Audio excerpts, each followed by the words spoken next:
Hai sobatku, selamat datang di channel RL1221. Jumpa lagi.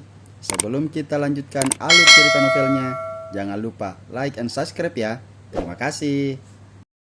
Bab 496 sampai dengan 498.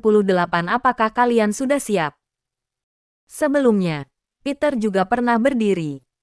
Akan tetapi, kedua kakinya akan terasa lemas tidak lama dan duduk kembali di kursi rodanya. Kali ini, Peter merasa kekuatan di kedua kakinya bukannya terkuras, malah semakin kuat. Kini kedua kaki ini yang pernah menopangnya, menemaninya bertempur di segala arah dan di medan perang menopang tubuhnya lagi. Sudah 2 tahun berlalu, Peter merasa sangat emosional. Saat masih sehat, dia tidak pernah memikirkan bagaimana jadinya kalau suatu hari nanti dia kehilangan kakinya. Sekarang akhirnya dia telah mengerti pentingnya kedua kaki.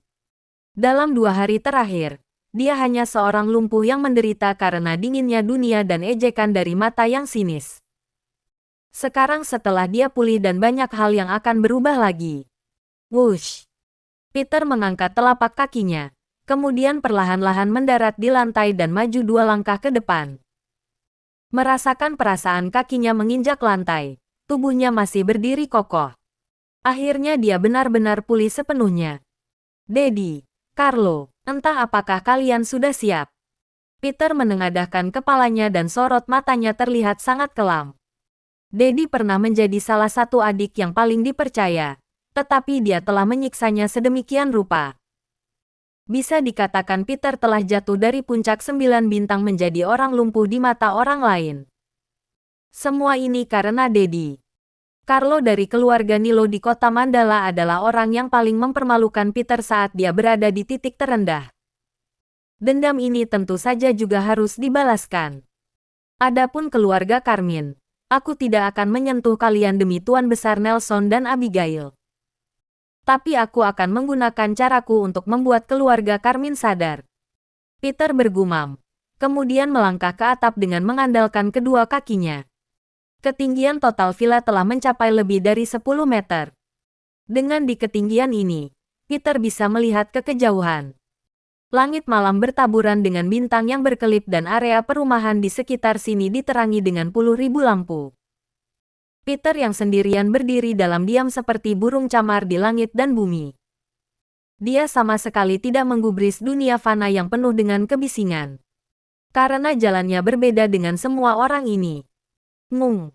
Saat Peter sedang memikirkan banyak hal, ponselnya tiba-tiba bergetar. Peter langsung menepis pikirannya yang mengganggu dan mengeluarkan ponselnya. Pada saat ini, dia mengira itu adalah panggilan dari Abigail. Akan tetapi, dia menggelengkan kepalanya sekilas setelah membacanya. Itu bukan Abigail, melainkan nomor yang tidak dikenal. Peter tidak ingin menjawabnya, tetapi setelah ragu selama beberapa detik, dia pun bergegas menerimanya. Tuan Peter, ini aku. Ternyata suara orang yang menelepon adalah Nella. Kamu, apa yang bisa kulakukan untukmu? Peter terkejut sesaat sebelum akhirnya bertanya dengan bingung. Sebenarnya kesan Peter terhadap Nella cukup bagus. Peter akan merasa dekat dengan mereka yang telah mendaftar di militer. Ini karena ketika mereka berada di medan perang, para pejuang yang tidak pernah berbicara satu sama lain itulah yang saling mengandalkan dalam hidup dan mati. Terlebih lagi saat Nella bertugas, dia juga telah memberikan banyak kontribusi kepada para prajurit. Pada saat itu, ada orang yang ingin memperkenalkan Nella dan Peter, tetapi direbut oleh Tuan Besar Nelson. Kalau tidak, Peter tidak akan memiliki kesan terhadap Nella. Tuan Peter, sekarang aku ada di Indah Jaya. Aku ingin berbicara secara langsung denganmu. Nella ragu sejenak, tetapi masih berkata dengan lembut. Peter juga terdiam setelah mendengarnya. Saat itu sudah malam. Karena Peter dan Nella masih muda, sangat tidak cocok bagi mereka untuk berduaan. Akan tetapi memikirkan saat dia masih berada di dalam ketentaraan, perbedaan antara pria dan wanita terkadang tidak begitu mencolok. Jadi dia tidak terlalu memikirkannya. Oke, aku akan berbicara dengan mereka. Peter berbicara pada satpam dan membiarkan Nella masuk. Peter ragu selama beberapa detik sebelum akhirnya berjalan keluar dari atap dan memasuki ruang tamu dan duduk di kursi roda. Nella berbeda dengan Oscar dan yang lainnya. Oscar dan Damian yang merupakan setia dengan Peter akan senantiasa berada di pihak Peter. Terus terang saja, Oscar dan Damian adalah bawahan Peter. Di antara negara Pandora dan Peter, mereka akan langsung memilih Peter tanpa ragu. Akan tetapi, mungkin saja Nella tidak demikian. Oleh karena itu, Peter pasti tidak akan percaya pada Nella seperti dia percaya pada Oscar. Peter tidak akan menyembunyikan beberapa hal dari Oscar, tetapi dia tidak akan memberitahu Nella terlalu dini. Tidak lama, Nella dibawa oleh seorang satpam ke villa tempat Peter berada. Setelah berjalan ke ruang tamu, Nella dan Peter saling menatap selama beberapa detik, kemudian melangkah maju dan memberi hormat langsung ke arah Peter. Panglima. Nella, mantan pemimpin tim ketiga dari Departemen Intelijen Siberia datang untuk melapor. Tolong berikan instruksi. Nella menatap Peter dengan serius dan melaporkan dengan lantang sambil mempertahankan sikap hormatnya. Terakhir kali bertemu Peter, dia tidak banyak bicara karena ada banyak orang di sekitarnya. Penghormatan prajurit standar seperti itu pun tidak dilakukan untuk Peter. Akan tetapi, sekarang Nella benar-benar memberikan penghormatan sebagai seorang prajurit kepada Peter. Pada saat ini, meskipun Nella masih mengenakan pakaian yang sama, auranya diam-diam telah berubah. Memberi orang semacam kesan heroik dan gagah berani. Tidak perlu seperti ini. Aku sudah bukan panglima. Peter melambaikan tangannya, memberi isyarat agar Nella duduk. Kamu adalah panglima. Kamu akan selalu ada di hatiku. Kamu akan selalu ada di hati para pejuang yang tak terhitung jumlahnya di Siberia. Nella mengucapkan kata-kata ini dengan sangat serius sebelum menurunkan kedua tangannya dengan patuh. Peter tidak ingin membahas topik ini lebih jauh dan menggelengkan kepalanya untuk tetap diam. Nella melihat pemandangan Peter yang duduk di kursi rodanya dan merasakan hidungnya menjadi perih. Lagi. Dia bisa menerima kejatuhan Peter dari puncak ke titik terendah karena dia tahu dengan kemampuan Peter, dia pasti akan mendapatkan kembali kejayaannya suatu hari nanti. Akan tetapi, yang paling tidak bisa dia terima adalah sekarang Peter telah lumpuh. Meskipun hal ini tidak memengaruhi bakat Peter yang luar biasa, dia masih bisa menyusun strategi selama dia bisa menggunakan otaknya. Akan tetapi bagi seorang pejuang yang telah bertempur di medan perang dan membunuh musuh secara langsung, kehilangan kakinya sama saja dengan seluruh hidupnya telah hilang.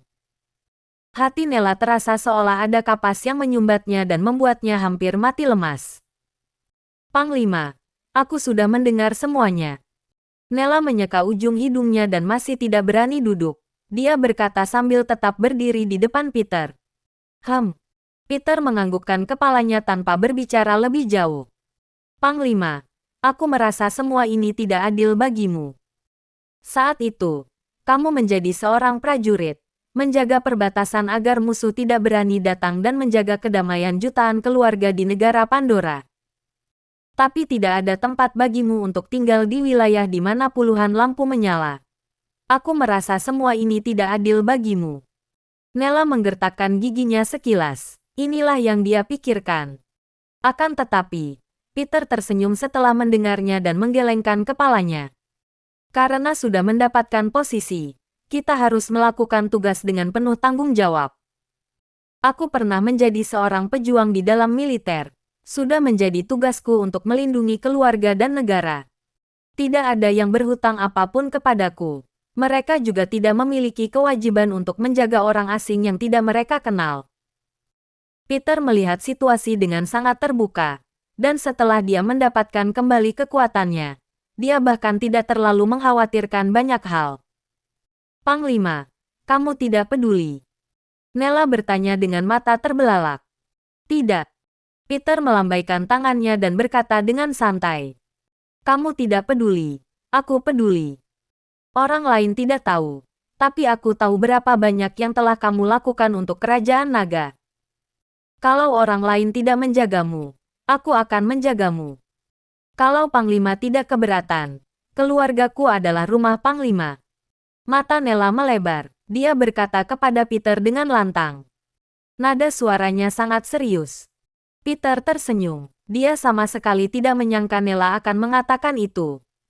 Kalau dia masih berkuasa, jangankan keluarga Pradita, keluarga nomor 1 di kota Mandala juga pasti akan sangat terhormat untuk menerima kunjungan Peter. Akan tetapi, sekarang Peter hanyalah pecundang di kursi roda bagi orang lain. Ternyata Nella tidak membencinya. Sekarang aku hanya sebuah beban. Tidak bisakah kamu melihatnya? Peter menunjuk ke kedua kakinya dan bertanya pada Nella. Panglima, kamu bukan beban. Kamu adalah Panglima legendaris negara Pandora. Kamu adalah pahlawan besar yang melindungi keluarga dan membela negara melawan langit. Kamu juga penyelamat hidupku. Mata Nella membelalak dan masih terlihat sangat serius. Saat itu, tim intelijen ketiga kami pergi jauh di belakang garis musuh demi mendapatkan informasi. Akibatnya, kami mengungkapkan kelemahan kami dan keberadaan kami ditemukan. Semua orang ingin meninggalkan kami. Kamu adalah satu-satunya yang berdiri di tengah kerumunan dan berteriak kalau kamu tidak akan pernah menyerahkan satu pun prajurit. Kamu memimpin pertempuran dan menyelamatkan kami. Tanpamu, tidak akan ada lagi Nella sebagai seseorang di dunia. Jadi tidak peduli apa yang orang lain pikirkan tentangmu. Kamu tetap bukanlah beban di hatiku. Kamu adalah pahlawanku dan penyelamatku. Saat berbicara, kedua mata Nella yang masih membelalak terlihat memerah. Pada saat itu, Nella dan yang lainnya sudah putus asa dan tahu atasan tidak akan pernah datang untuk melakukan penyelamatan secara besar-besaran demi mereka yang hanya berjumlah puluhan orang. Karena beberapa puluhan orang bisa kehilangan ratusan prajurit jelas bukan tindakan yang masuk akal. Oleh karena itu, mereka semua putus asa dan siap untuk mati. Akan tetapi pada saat itu juga, Peter yang membawa anak buahnya melihat bendera dikibarkan tinggi dari jauh. Nella dan yang lainnya sudah berada di ujung tanduk. Setelah melihat sosok Peter yang luar biasa, Nella yang selalu menjadi orang yang tangguh benar-benar takluk. Sejak saat itu, dia mengembangkan perasaan yang berbeda untuk Peter. Aku tidak melakukan ini untukmu. Aku hanya mengumpulkan informasi untuk para prajurit. Aku pasti tidak akan meninggalkan kalian. Tidak peduli apakah itu kamu atau orang lain. Kalau bisa ku selamatkan, aku pasti akan melakukannya. Ini bukan apa-apa. Peter melambaikan tangannya sekilas. Dia menyadari ada yang salah dengan keadaan Nella saat ini. Itu tidak ada artinya bagimu, tapi itu penting bagiku. Jadi, tidak peduli seperti apa dirimu, kamu tetap adalah penyelamatku. Kalau kamu tidak keberatan, aku bersedia merawatmu selama sisa hidupmu. Tolong beri aku kesempatan ini.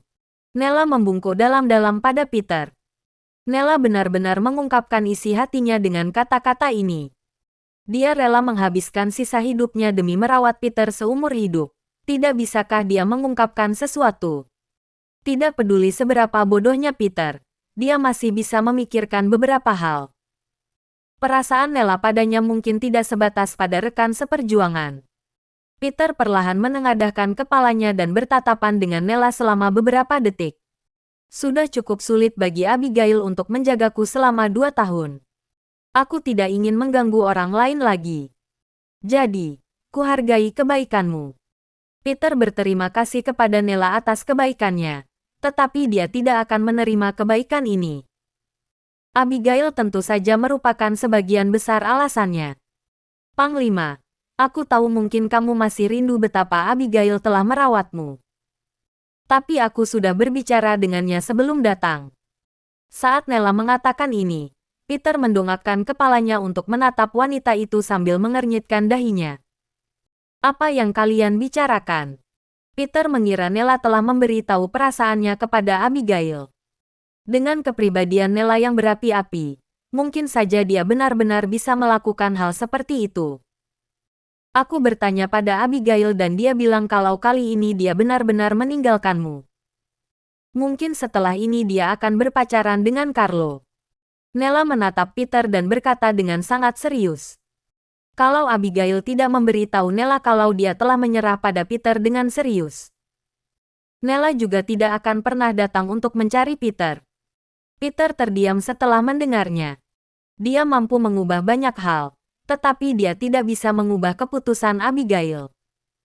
Meskipun Abigail memiliki karakter yang baik, dia juga keras kepala. Akan sulit untuk mengubah keputusannya begitu dia memutuskan sesuatu.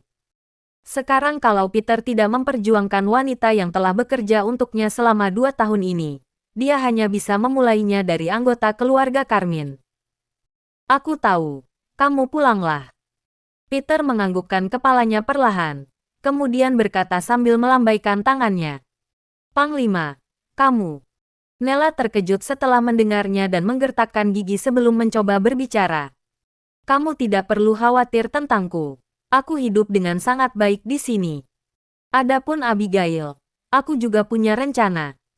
Terima kasih atas kebaikanmu. Peter menatap Nella dan menggelengkan kepalanya. Ada lagi. Kelak tidak perlu memanggilku Panglima. Aku sudah bukan Panglima. Setidaknya aku yang sekarang bukan Panglima. Peter menyelesaikan kalimatnya dengan penuh keseriusan tanpa niat bercanda. Baiklah. Nella menggertakkan gigi dan menganggukkan kepalanya. Meskipun Peter sudah bukan Panglima Bintang 9, dia masih tidak berani melanggar perintah Peter. Aku akan selalu menunggumu. Kalau di dunia ini tidak ada tempat untukmu, datanglah padaku dan keluargaku akan memberimu tempat tinggal. Aku, Nella, bersedia menjagamu. Setelah Nella mengatakan ini, dia menunggu di tempat. Akan tetapi, Peter sama sekali tidak bersuara. Pang, Tuan Peter, aku akan pulang dulu. Nella menghela napas perlahan dan sangat ingin mengatakan sesuatu yang lebih. Dia juga ingin memeluk pria yang telah melalui badai yang tak terhitung jumlahnya ini. Akan tetapi, dia tidak berani. Di depan jendela dari lantai ke langit-langit, Peter melihat sosok Nella pergi dan menggelengkan kepalanya sambil menghela napas perlahan. Nella seorang wanita tangguh dengan kepribadian yang berapi-api adalah wanita tangguh yang melakukan banyak hal dengan tegas dan cekatan. Pada saat ini, punggungnya terlihat sedih dan membuat hati orang yang melihatnya menjadi sakit. Sejujurnya, Peter memang menyukai Nella. Nella sangat luar biasa dalam segala aspek. Dia memiliki latar belakang sebagai prajurit dan membawa pahala, juga senantiasa menyukai Peter.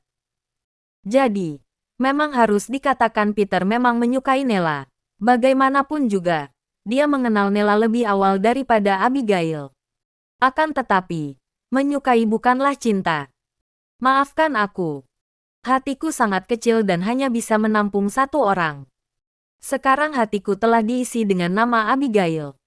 Peter bergumam sambil melihat Nella pergi. Setelah itu, Peter sekali lagi berdiri dan berjalan ke jendela dari lantai ke langit-langit. Carlo, kamu telah melakukan pertunjukan yang bagus untuk mengusirku dari keluarga Carmine. Kalau begitu, aku akan menunggumu dan menyelesaikan drama ini sebelum membicarakan urusan kita. Aku ingin melihat bagaimana kamu akan mengakhiri drama ini. Sebuah senyuman sedingin es perlahan muncul dari sudut bibir Peter. Keesokan harinya, Nyonya Besar Andrea dan beberapa anggota inti keluarga Carmine lainnya bergegas ke perusahaan Lipon dengan Carlo. Abigail juga duduk di dalam mobil. Sebenarnya dia tidak ingin datang, tetapi dia tidak bisa menolak perintah Nyonya Besar Andrea. Jadi dia terpaksa ikut. Dia sengaja membiarkan Abigail duduk di mobil Carlo. Carlo terus berbicara sepanjang perjalanan, sementara Abigail hanya menganggukkan kepalanya dengan sopan dari waktu ke waktu. Meskipun dia sudah pasrah dengan nasibnya dan memutuskan untuk menerima Carlo, akan tetapi di dalam hatinya, dia tetap tidak ingin menipu dirinya sendiri dan melakukan sesuatu yang bertentangan dengan hatinya. Carlo melirik ke arah Abigail yang duduk di kursi belakang melalui kaca spion bagian dalam. Kedua matanya berkilat dengan niat buruk. Teruslah bersikeras. Tunggu sampai aku mendapatkanmu dan menendangmu pergi. Aku akan melihat bagaimana kamu memohon padaku. Carlo mencengkeram setir dengan cibiran di dalam hatinya. Selama dia memfasilitasi kerjasama ini, dia akan menjadi penyelamat terbesar keluarga Carmine. Jangankan menikahi Abigail, tidak peduli apa yang dia minta, keluarga Carmine tidak akan bisa menolak. Tak lama kemudian, rombongan tiba di gedung perusahaan Lipon. Semua orang memarkir mobil dan turun bersama. Akan tetapi, Carlo melihat ke pintu masuk dan raut wajahnya mulai menunjukkan kecurigaan. Kenzo telah berjanji padanya kalau dia akan menunggunya di pintu gerbang, kemudian pergi menemui manajer perusahaan Lipon. Kok sekarang Kenzo tidak ada di sini? Kalau tidak ada orang di dalam yang memimpin jalan, gerbang perusahaan Lipon ini tidak akan mudah untuk dimasuki. Tuan Carlo, ada apa? Saat ini Nyonya Besar Andrea langsung bertanya pada Carlo yang telah dianggap sebagai tulang punggung. Nyonya Besar, jangan khawatir. Kujamin hari ini keluarga Carmine akan mendapatkan kontraknya. Kalau tidak mendapatkannya, mulai sekarang, namaku bukanlah Carlo. Aku akan menelepon Tuan Kenzo terlebih dahulu. Carlo bergegas mengeluarkan ponselnya dan menelepon nomor Kenzo.